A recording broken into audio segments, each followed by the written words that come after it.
সুপ্রিয় শিক্ষার্থী বন্ধুরা, আসসালামু আলাইকুম। আমি মাজহারুল আলম সানি। আজকে এই টিউটোরিয়ালে আপনাদের সবাইকে স্বাগত জানাচ্ছি। আজকে যে টপিক নিয়ে আলোচনা করব সেটি হচ্ছে ওয়ার্ডপ্রেস। আমরা আমাদের নিজস্ব পিসিকে কিভাবে লোকাল সার্ভারে পরিণত করার মাধ্যমে ওয়ার্ডপ্রেস দিয়ে একটি সাইটকে কাস্টমাইজ করতে পারি অথবা একটি সাইট তৈরি করতে পারি সেটি দেখাবো। তো আমাদের পিসিকে লোকাল সার্ভারে পরিণত করার জন্য আমাদের যা করতে হবে, জ্যাম্প সফটওয়্যারটি আমাদের পিসিতে ইনস্টল করতে হবে। তো জ্যাম্প সফটওয়্যারটি ইনস্টল করার জন্য আমরা আমাদের পিসির যে কোনো একটি ব্রাউজারে ঢুকবো। ব্রাউজারে ঢোকার পরে আমরা সেখানে জ্যাম্প লিখে সার্চ করব। XAMPP জ্যাম্প লিখে সার্চ করার পরে আমরা দেখতে পারবো যে www.apachefriends.org নামক একটি ওয়েবসাইট এসেছে। এই রিলেটেড আরো অনেক ধরনের ওয়েবসাইট আসবে, কিন্তু আমরা www.apachefriends.org এই ওয়েবসাইটটি থেকেই আমরা জ্যামটি ডাউনলোড করব। তো আমরা এই ওয়েবসাইটটিতে ডাবল ক্লিক করে ভিতরে যাব। তো ওয়েবসাইটটিতে ঢোকার পরে আমরা যা দেখতে পারবো, ডাউনলোড একটি অপশন রয়েছে যেখানে ৩ ধরনের ফাইল রয়েছে ডাউনলোডের। একটা হলো উইন্ডোজের জন্য, আরেকটি লিনাক্সের জন্য, আরেকটি অ্যাপেল আ অ্যাপেল অ্যাপেলের জন্য, মানে অ্যাপেল কম্পিউটারের জন্য। তো আমি যেহেতু উইন্ডোজ ব্যবহার করি, সেটার জন্য আমি উইন্ডোজ ফাইলটিকে ডাউনলোড করব। তো এখানে আমরা সেভ ফাইলে ক্লিক করে ওকেতে ক্লিক করলেই ডাউনলোড শুরু হয়ে যাবে। এই ফাইলটি আসলে অনেক বড় একটি ফাইল, 161 এমবির একটি ফাইল। সেটার জন্য এই ফাইলটি আমি আগেই ডাউনলোড করে রেখেছি।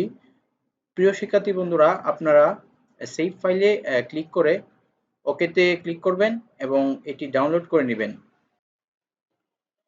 ডাউনলোডটি কমপ্লিট হওয়ার পরে আমরা দেখতে পারবো জ্যাম্পের এরকম একটি ফাইল ডাউনলোড হয়েছে। আমরা জ্যাম্পের এরকম একটি ফাইলে ডাবল ক্লিক করে ভিতরে ঢুকবো। এখানে একটি ওয়ার্নিং দেখাচ্ছে, ওয়ার্নিংটি ওকে ওকে ক্লিক করে আমরা সামনের দিকে এগিয়ে যাব।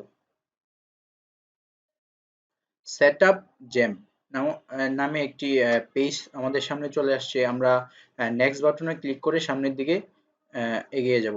এখানে সিলেক্ট কম্পোনেন্ট, এখানে সবগুলা কম্পোনেন্ট অটোমেটিক্যালি সিলেক্ট করা থাকে। তারপর আমরা একবার চেক করে নিব যা যেন এখানে সবগুলা অপশন টিক মার্ক দিয়ে ক্লিক করা থাকে। তারপরে আমরা নেক্সটে ক্লিক করব। এখানে একটি ইনস্টলেশন ফোল্ডার, মানে কোন ডিরেক্টরিতে জ্যাম্প সফটওয়্যারটি ইনস্টল হবে তার একটি ডিরেক্টরি ফাইল দেখাচ্ছে। এখানে সি ড্রাইভে আমাদের জ্যাম্পটি ইনস্টল করতে হবে। তো এখানে আমরা সি ড্রাইভ সি ফোল্ডারটি এখানে অটোমেটিক্যালি সিলেক্ট করা। তো আমরা নেক্সট বাটনে ক্লিক করে সামনের দিকে এগিয়ে যাব।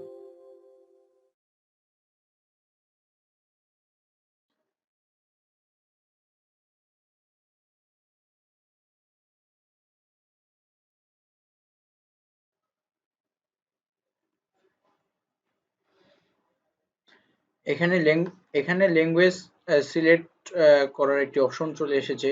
এখানে অটোমেটিক্যালি ইংলিশ ল্যাঙ্গুয়েজ সিলেক্ট করা থাকে। তো আমরা ইংলিশ ইংলিশ সিলেক্ট করে নেক্সটে চাপ দেব।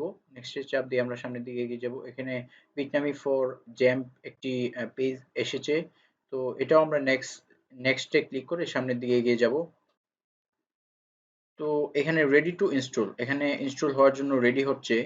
তো ফাইলটি অনেক বড় থাকার কারণে আসলে একটু সময় লাগতে পারে।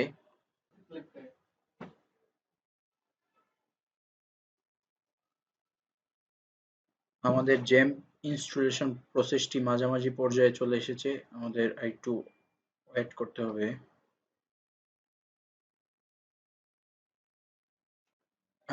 আমাদের ইনস্টলেশন প্রসেসটি শেষ হয়ে গিয়েছে। এখানে আমরা দেখতে পাচ্ছি ফিনিশ ফিনিশ বাটনে ক্লিক করব।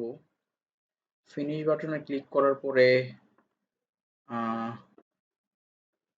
ফিনিশ বাটনে ক্লিক করার পরে আমাদের জ্যাম্পের কন্ট্রোল প্যানেল একটি পেজে নিয়ে যাবে।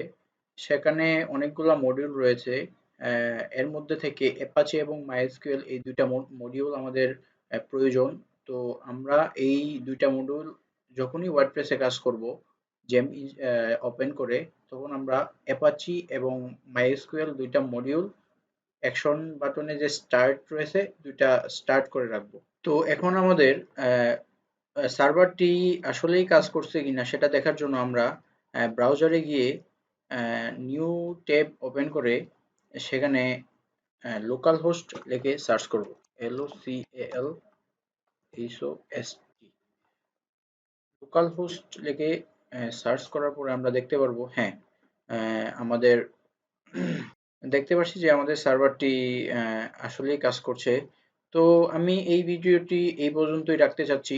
পরবর্তী ভিডিওতে আমরা কিভাবে ওয়ার্ডপ্রেস জ্যাম্পের ভিতরে কিভাবে ওয়ার্ডপ্রেসটা ইনস্টল করতে হয় লোকাল সার্ভারে সেটা দেখাবো।